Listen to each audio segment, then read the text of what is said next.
ક્યારે એવો વિચાર આવ્યો છે કે જો કોઈના મૂળભૂત અધિકારોનું ઉલ્લંઘન થાય તો જવાબદારી કોની સામે અવાજ ઉઠાવી શકાય? વેલ, આનો જવાબ આપણા ભારતીય બંધારણના અનુચ્છેદ 12માં મળે છે.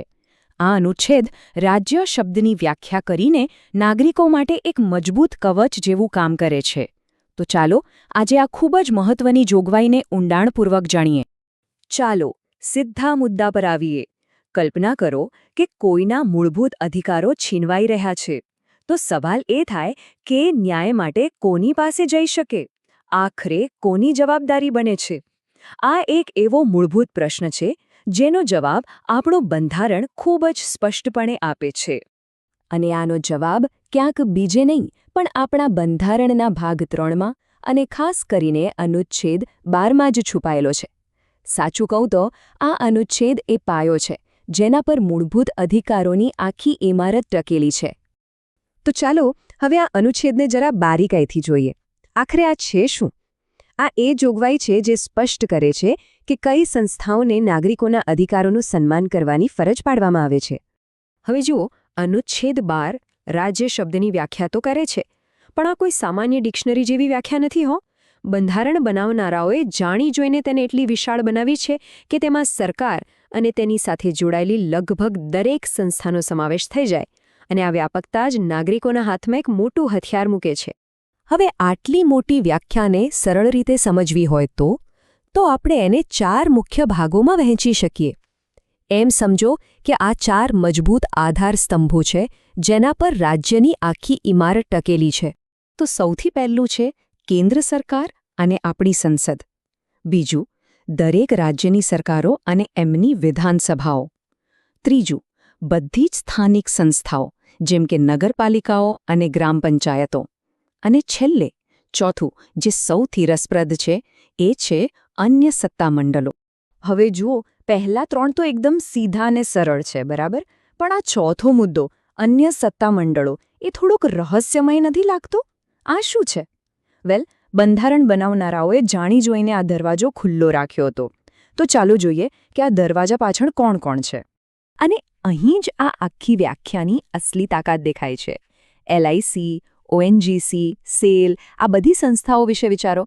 એ સીધી રીતે તો સરકાર નથી ચલાવતી, છતાં બંધારણની નજરમાં એ રાજ્ય જ ગણાય છે. કેમ? કારણ કે સુપ્રીમ કોર્ટે અજય હાસિયા જેવા કેસોમાં બહુ સ્પષ્ટ કરી દીધું છે કે જો કોઈપણ સંસ્થા પર સરકારનો આર્થિક કે વહીવટી નિયંત્રણ હોય અથવા એ સરકારના એક સાધન તરીકે કામ કરતી હોય તો પછી એની પણ જવાબદારી બને છે કે એ નાગરિકોના મૂળભૂત અધિકારોનું સન્માન કરે.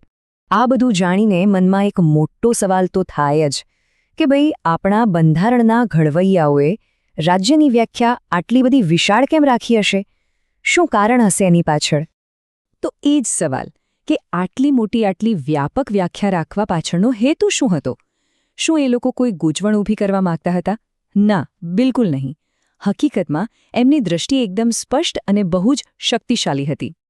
આની પાછળનો મુખ્ય હેતુ બસ એટલો જ હતો કે સત્તાનો ઉપયોગ કરનારી કોઈ પણ સંસ્થા, કોઈ પણ પોતાની જવાબદારીમાંથી છટકી ના શકે. પછી ભલે એ કેન્દ્ર સરકાર હોય, નાનકડી નગરપાલિકા હોય કે પછી કોઈ સરકારી કંપની. જો એ કોઈ નાગરિકના અધિકારોનું ઉલ્લંઘન કરે તો એને કોર્ટમાં પડકારી શકાય. ટૂંકમાં કહીએ તો ધ્યેય એકદમ સાફ હતો. જવાબદારીમાંથી બચવા માટે કોઈ છટકબારી છોડવી નહોતી. જો કોઈ સંસ્થા સરકારી શક્તિ વાપરે છે તો એની સાથે સરકારી જવાબદારી પણ નિભાવવી જ પડે. સારું, તો આ બધી કાયદાકીય વાતો થઈ, પણ એક સામાન્ય નાગરિક માટે આનો શું અર્થ થાય? આ ખાલી પુસ્તકોમાં લખેલી કોઈ વાત નથી, પણ રોજબરોજના જીવનમાં કામ આવે એવું એક બહુ જ મજબૂત હથિયાર છે. તો ચાલો આખી વાતનો સારાંશ જોઈ લઈએ. રાજ્યની વ્યાખ્યામાં કેન્દ્રથી લઈને સ્થાનિક સ્તર સુધીની બધી જ સરકારી સંસ્થાઓ આવી જાય છે, અને આ જ વિશાળ વ્યાખ્યા એક કવચ બનીને ઊભી રહે છે, જે એ સુનિશ્ચિત કરે છે કે સત્તાનો ઉપયોગ કરનાર દરેક સંસ્થા જવાબદાર બને. અને આ બધું આપણને એક બહુ જ રસપ્રદ વિચાર પર લાવીને મૂકી દે છે. જેમ જેમ આપણો સમાજ અને સરકારનું સ્વરૂપ બદલાઈ રહ્યું છે, તેમ તેમ રાજ્યની આ વ્યાખ્યા ભવિષ્યમાં નાગરિકોના અધિકારોનું રક્ષણ કરવા માટે કેવી રીતે વિકસી શકે છે. આ એક એવી ચર્ચા છે જે ક્યારેય પૂરી નહીં થાય, અને એ જ આપણા બંધારણની જીવંતતા દર્શાવે છે.